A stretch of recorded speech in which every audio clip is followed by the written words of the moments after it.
I'm speaking in as a member of the Oxford Citizens Assembly Network, which was a group of citizens that were really keen to promote good practice around citizens' assemblies.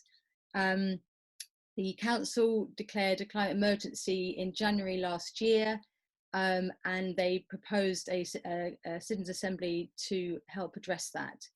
And OxCan was part of the advisory group, as was Oxford XR. They had a 2 weekends that over 50 people were recruited, and they were done through a it wasn't a kind of pure sortition process. So it was more, they had an online panel from which they then recruited people for the Citizens' Assembly, based around, again, similar criteria to what there was in Newham. Except for educational attainment, which was a bit of a bugbear in terms of then those who came forward tended to be more educated degree level. So that was a sort of a limitation on the process. The question that was proposed was the UK has legislation to reach net zero by 2050. Should Oxford be more proactive in seeking to achieve net zero sooner than 2050? And what trade-offs are we prepared to make? So that was the overarching question. There was also quite a lot of focus in then on 5 areas around buildings, around transport, around waste, around biodiversity and offsetting, and waste, yeah. And what came out of it was I think some quite important things in terms of, and I suppose that's why I want to really focus in on what came out of it, because I think that's often what people get concerned about. There's a lot of energy and a lot of resources that go into a citizens' assembly, and it's kind of, well, so what? So for me, there were some quite important things in relationship to influencing policy and strategy. So the report went through to the cabinet, and that then informed the strategy of the council going forward, and in terms of resourcing as well. So there was 18 million capital investment and 1 million additional operating funding going into around net carbon zero. They also were keen to have a net carbon zero summit, which was trying to bring some of the main carbon emitters in Oxford. So although the city council was only the 1% carbon emitter, it was really trying to use the Citizens' Assembly to influence some of the big carbon emitters. So I think that was a really important point. So a lot of the things they were going to do anyway, but it gave some teeth in terms of influence. So the council were to say, look, 50 citizens, or in the end it was 44, I think, are basically saying that you need to be moving faster. So there was 90% of the Citizens' Assembly members said that Oxford needs to move faster than 2050. So they were kind of using that as to give a bit of teeth in terms of trying to influence them. Also, about 75% also supported the more radical scenarios which were being put forward around those 5 areas.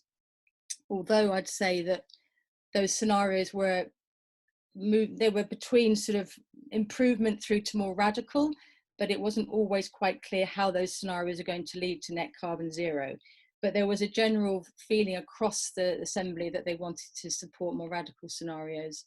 And there was also, they're proposing a youth carbon summit as well, and also a board, a net carbon zero board, which is trying to coordinate all the efforts of the council so that actually they start to coordinate amongst them rather than just having one bit of the council doing it. So really trying to hold themselves to account. So I think there was some quite important follow-up. I was also involved with a follow-up session with community groups in Oxford as well, in terms of the Citizens' Assembly members coming to share some of their experience with existing community action groups. And again, I think that's a really important part, that, you know, how is this reinforcing and building on what's already there? And I think also how might Citizen Assembly members be advocates, not for around climate emergency, but also around deliberative democracy. So I think that follow through is really important. There's a lot of social capital there in a sense of the relationships, the awareness. So how might that be really harnessed, but also not duplicating what's already there? And again, I think that's a question for XR too. I think there was important influence around the process. So I think both ourselves and XR were keen to have more time. So it was only 2 weekends. The feeling was that there could have been more time to allow for the emotional processing that needed to take place in terms of people receiving the climate science.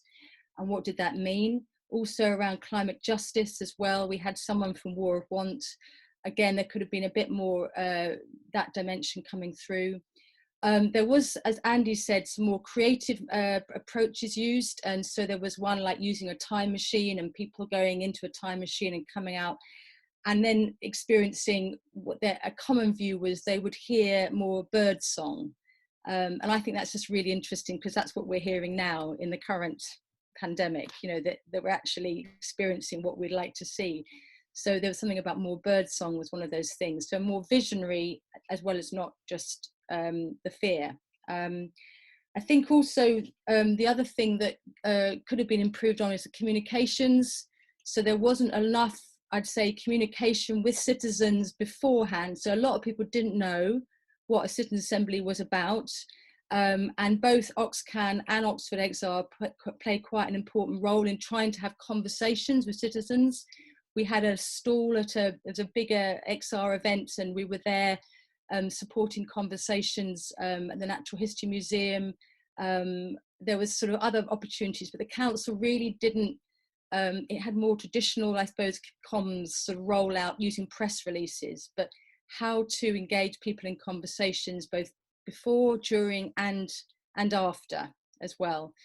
And I suppose the other thing that I think was important was, yeah, about evaluation too. And so they had somebody they'd cast who were going to be doing the evaluation. But I think there could be something about what attitudes have changed as a result, and what impact has it had on those taking part.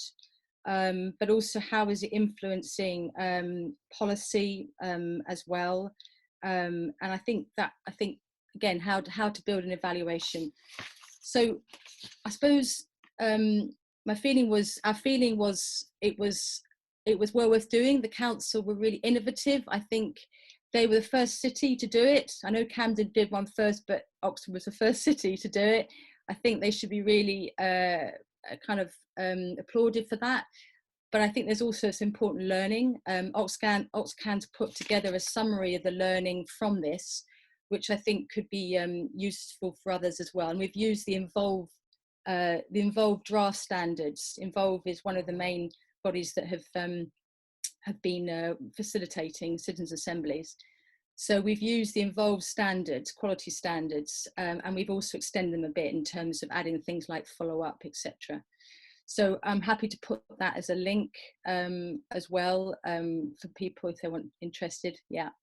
And I think for me, it's 80% of the group said that they saw this as a real opportunity to do democracy differently. So how to not just use citizen assemblies, but how do we use the learning from this to inform the way citizens assemblies and other forms of participatory democracy happen. And I think the council, I think, saw this as an experiment, and I think they've learned a lot through it.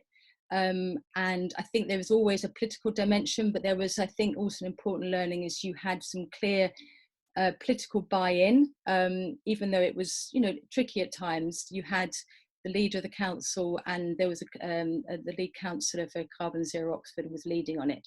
So that political buy-in, I think, is really critical as well if you're going to make this work. And XR, I think, Oxcan and others played a really, I think, important influential role in terms of choice of speakers and the process itself. And I think this point about emotional processing, I think, is an important one just to bear in mind when you're thinking about creating future ones too.